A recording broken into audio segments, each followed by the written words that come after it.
So yun mga kasabong, dagdag tip lang. Bago tayo magpungos mga kasabong is mas maganda kung hapon.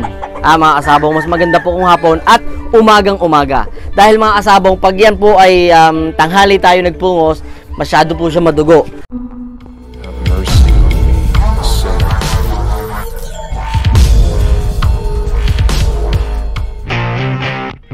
Welcome back sa ating Sabong Pinas YouTube channel. Magandang araw sa ating lahat mga kasabong. Ayun, nandito tayo ngayon sa episode 26 ng ating Sabong Pinas YouTube channel. So yun mga kasabong, maraming salamat sa lahat ng sumuporta.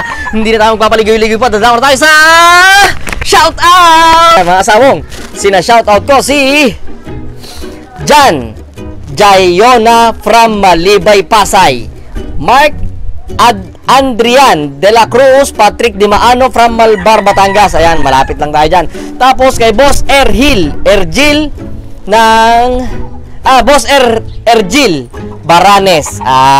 At ang Alicage Backyard. So yun mga kasabong, tuloy tayo kay Jerome Paraino from Tarlac, Eric Mendoza from Talisay, Daryl Curiano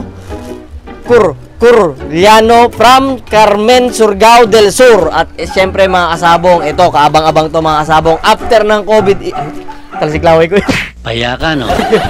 After ng COVID issues mga kasabong, ito ang Sagrada Battle Farm at ang Tito Mamad at ang Sabong Pinas, may collaboration po tayo dyan mga kasabong. Dadayuhin po natin si Tito Mamad mga kasabong. So yun mga kasabong, sina-shoutout ko si Sagrada Battle Farm at si Tito Mamad. Mga kasabong, Sagrada Battle Farm, ayan, mas nauna sa ating mga vlogger yan. Subaybayan natin, marami tayong matututunan dyan. At syempre kay Tito Mamad, mga kasabong, ayan, Tito Mamad is batikan, isa sa tawag dito, isa sa talagang matagal na sa industriya ng sabong, at siguradong maganda yung collaboration na yun dahil mga kasabong, kukulitin ko sila. Talagang kukulitin ko sila, maghahanda ako ng pinakamaraming tanong kay Tito Mamad. Siyempre, ang katanungan na yun ay manggagaling siyempre sa inyo. Pangako na hindi matutupad, siyempre nakakahiya yun. So yun mga kasabong, hilingin natin at i-pray natin na matapos kagad tong COVID issues para siyempre sa ating mga Pilipino at siyempre para magpatuloy yung ating mga hanap buhay, yung mga source of income natin tulad ng Sabong Pinas. Makalabas po ulit tayo sa iba't ibang farm. So yun mga kasabong, kaabang-abang to. Hindi ko pa po masasabi kung kailan po yung dates ng collaboration na yun. Depende sa COVID. Kung matagal pa siya mag-stay dito, ikaw COVID lintik ka, umalis ka na dito sa buong mundo. And ito ba'y nagdadrag? So yun mga kasabong, inuulit ko, stay at home ha.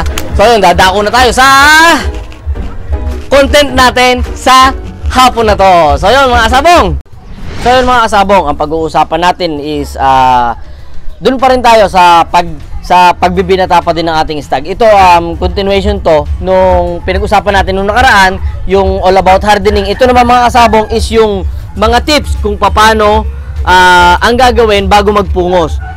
Kami, ganun ang ginagawa po namin mga kasabong, at yung iba ko pong nalaman is i-share ko po sa inyo. So yung mga kasabong, pagka po ang stags natin is dumako na doon sa stage na dapat pungusan na siya, is parang tao mga kasabong. Pag ikaw ay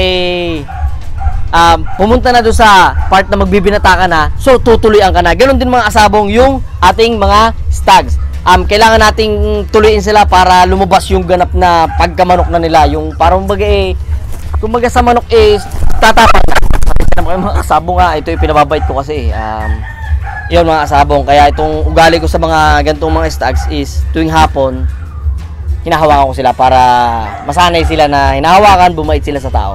So yun mga kasabong, tuloy tayo. Bakit kailangan natin ng preparasyon bago magpungos? So yun mga kasabong, trivia lang din mga kasabong Ang palong po, kaya may palong po yung mga manok na yan. Kapag mainit, dito sila kumukuha ng lamig mga kasabong. Dito sila kumukuha ng lamig. Trivia to mga kasabong Tapos pagka naman mainit, pagka naman malamig, dito sila kumukuha naman ng init. Kaya ito importante yan sa ating mga ginagamit na broodstag at broodcock. So kaya mapapansin nyo mga kasabong, yung mga broodcock po natin is may mga mas maganda talaga pagka may palong po sila. Dahil tulad nung sinabi ko is kumpleto sila, relax pa yung kanilang pakiramdam, tapos ito yung nagsisilbing pampapogi nila sa mata ng mga pullets natin, ng mga hen natin mga kasabong. So ayun mga kasabong, hindi ko din sure yung trivia na sinabi ko sa inyo, may nagsabi lang din dun sa ating kuhan trivia. Ayan mga kasabong, nakalimutan ko lang kung sino nagsabi pero nandun na rin lang tayo, kaya binanggit ko na. So ayun mga kasabong, dahil mahilig na tayo sa labang istagan, ito lang po mga kasabong, mag-decide ka na kagad sa manok mo kung pupungusan mo siya or hindi.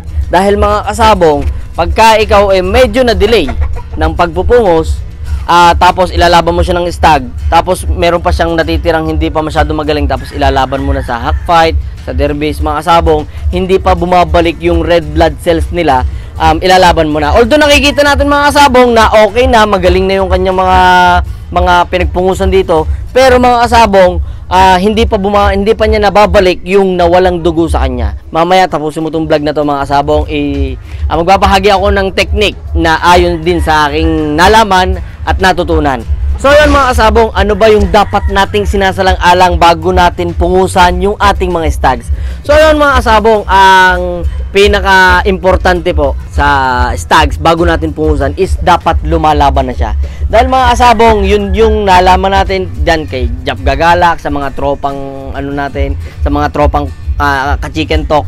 Mga kasabong, sinasabi nila na dapat daw is kailangan lumalaban na yung ating stags para mapuro na yung kanilang tawag dito, yung kanilang mindset na kahit maduguan ako, lalaban ako.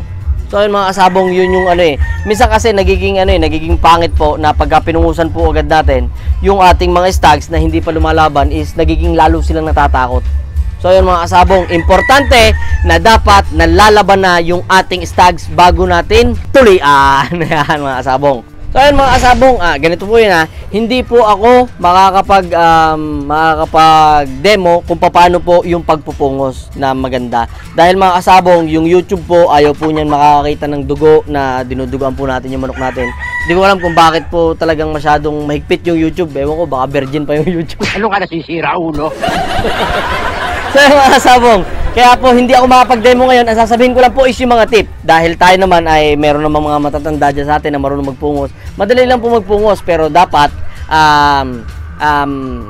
matuto tayo kung paano yung proper na pagpupungos. Mamaya pag-uusapan natin. So yun mga kasabong, dagdag tip lang. Bago tayo magpungos mga kasabong is mas maganda kung hapon. Mga kasabong, mas maganda po kung hapon at umagang-umaga. Dahil mga kasabong, pag yan po ay tanghali tayo nagpungos, masyado po siya madugo. At mga kasapot. Nahawa ko sa kabubuhan mo. Mga kasabong, usapang dugo. Para hindi rin po masyado madugo, tulad nga na sinabi ko kanina, huwag nyo itapat ng tanghali yung pagpupungos natin. So, para hindi rin masyado madugo, sa hapon, tapos kukuha tayo ng, alam nyo, tigli 5 piso na yelo, basagin po natin yan. Pagkabasag po natin yan, ilagay po natin sa isang tabo, lagyan po natin ng tubig. So, ang gagawin po yun mga kasabong, bago po natin pungusan is, lulublob natin yung kamay natin sa malamig na malamig, tapos, ihilamos po natin yan. Hilamos po natin sa parting ulo, Kung maaari, punasan po natin ng yelo. Yan, pagka huling basa, ganon, diretso pungos mga kasabong. Yung mga kasabong, diretso pungos na po. Tapos mga kasabong, pagkapungos po natin ito, mas maganda po mga kasabong magpalipas tayo ng 1 week. Magpalipas tayo ng 1 week para matanggal naman po natin yung nasa ilalim. Mga kasabong, bakit ko sinabi na hindi po, mas maganda po, yung, hindi ko naman po sinasabing bawal yung sabay-sabay. Hindi ko naman po sinasabing bawal yung sabay-sabay mga kasabong. Okay lang din po yun. Pero mas maganda po mga kasabong, magpalipas po tayo ng 1 linggo bago po natin tanggalin yung mga nasa ilalim po niya. Una po muna ito nasa ibabaw. After 1 week, pag naibalik na po niya yung red blood cells niya na nawala doon sa ating ibabaw na manok, na palong, dito naman po sa ilalim naman po. At mga kasabong, mas maganda po talaga mag-ready tayo ng quick heal. Mga kasabong, meron po dyan. Meron po sa mga poultry supply ng yung fast heal at or yung quick heal. Mga kasabong, mas makakatulong po yun. 1 week pa lang mapapansin yung mga kasabong, tuyo na kagad yung kanyang pinagpungusan. Then after a week, magugupit nyo na po yun nasa ilalim. So yun mga kasabong, mas maganda pong tip yun para maiwasan po natin yung sobrang dugo. Dahil mga kasabong, sinabi ko nga po na mahirap, hindi mo po mahirap, matagal po nila maibabalik yung nawalang red blood cells sa kanila pagkapungos po natin sa ating mga stags. Yan. So yun mga kasabong, ito po, dagdag tip naman. Ito bago ko lang din natutunan, pero mukhang may point kaya gusto kong sundin. So yun mga kasabong, pagka napungusan, iwasan niya ito po nga pala, wag po natin ibibitaw yung ating manok bago po natin pungusan, dahil ito po ang magsasanhi ng sobrang pagdudugo mga kasabong, dahil magse-circulate po yung dugo niya at lalabas po yan dito sa pupungusan po natin. Mapapansin natin mga kasabong, pag nagpungus po tayo ng inispar po natin mga kasabong, pag gupit mo yan, sirit dugo niyan mga kasabong. Pangit po yun. Tulad ng sinabi ko kanina, pangit po nung masyado sila maglalabas ng dugo sa kanilang ulo. Mga kasabong, ito maganda dun. Ito maganda sa bago ko natutunan. Pagka ang stags mo ay napungusan mo, mga kasabong, pagkapungus mo ng isa, ilagay mo muna sa scratch. Pagkapungus mo ng pangalawa, doon mga kasabong, yun ang magandang part. Pagbibitawin mo sila mga kasabong, okay lang mga kasabong, lumabas yung nila na may sugat sila, lumalaban sila. Yun yung mentalidad na ituturo mo sa kanilang mga stags. Kahit duguan na sila, ay lumalaban sila, pumapalo sila. Ituturo, kumbaga madadagdagan yung mental nila, yung mentality nila sa pakikipaglaban, na kahit duguan, lalaban sila. Yun, magandang point mga kasabong. Hindi ko pa po nagagawa yun, pero kaya ko lang din po sinashare sa inyo. Hindi naman po mamamatay yung yan. Hindi nyo naman po mamamatay yung stags nyo na yan. Turuan nyo lang sila na kahit may dugo, laban. So yun, magandang tip yun mga kasabong. So yun mga kasabong, yun yung continuation ng ating usapang pagbibinata ng ating stags. Mga kasabong, medyo maikli, pero alam ko na nakatulong to sa inyo, na hindi po basta po tayo nagpupungos ng manok.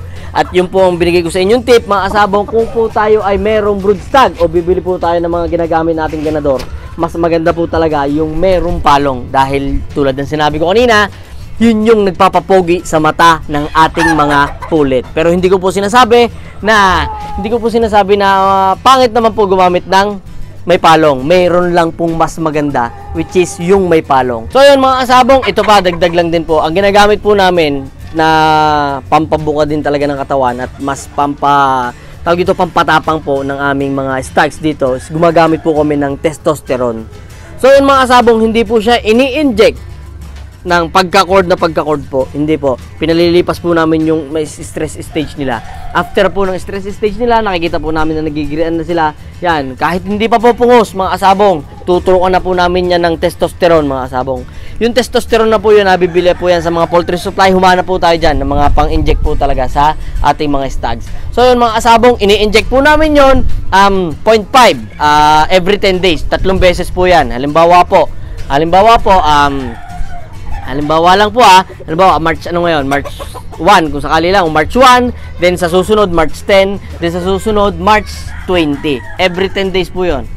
March 1, 10, 20. So yung mga kasabong, 3 beses lang po 'yon. Ayan na.